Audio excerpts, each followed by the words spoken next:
ल आयोजक रातोले आज दोस्रो सेमी फाइनल 1-0 को अन्तरले विराटनगर युनाइटेड भेटरान्स टिमलाई जित्न सफल भएको छ र आजको विजेता टिमको आयोजक रातोको विजेता टिमको टिम क्याप्टनलाई आजको जितको यो खुसीको अवसरमा केही आफ्नो भनाइ राखिदिनु हुन म टिम क्याप्टन रानु थापा मगरलाई आग्रह गर्दछु।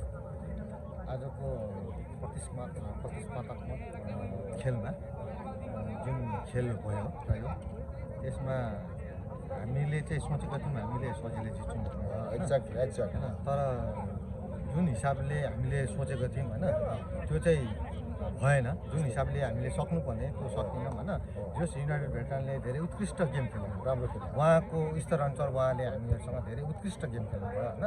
त्यो बावजुद पनि हामीलाई अब हमे नै भयो जित्नलाई होइन।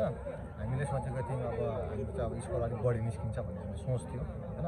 त्यो सोच चाहिँ अब हाम्रो प्लानिङ अनुसार भएन अथवा मिस्टेकहरू धेरै भयो हाम्रो होइन। पास मिस भयो, मुभमेन्टहरूमा पनि हामीले जुन गोलहरू निकाल्नु सक्नुपर्ने त्यो मुभमेन्टहरूमा गोल स्कोरहरू भएन होइन।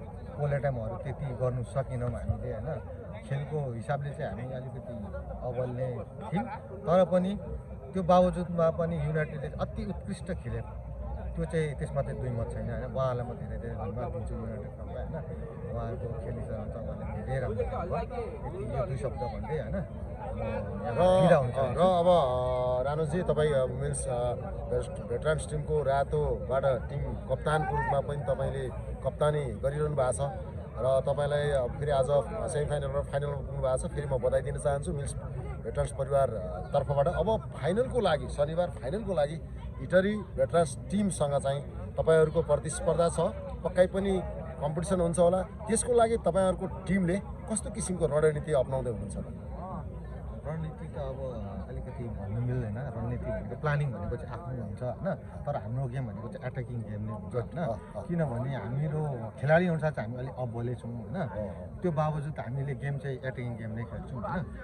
स्कोर हामीले निकाल्ने भनेर हाम्रो त्यो प्लानिङमा नै हामी खेलिरहेको हुन्छौँ। तर इटरी भेटरान पनि एकदम अब्बल टिम होइन, राम्रो छ एकदम प्रतिस्पर्धात्मक नै गेम हुन्छ होइन। तर पनि हामी चाहिँ अलिकति उच्च मनोबलले हामी खेल्छौँ। ओके ल, थ्याङ्क यू रानुजी। आगामी फाइनलको लागि पनि बेस्ट अफ लक है त। थ्याङ्क यू धेरै धेरै धन्यवाद हाम्रो अतिथिज्यूलाई।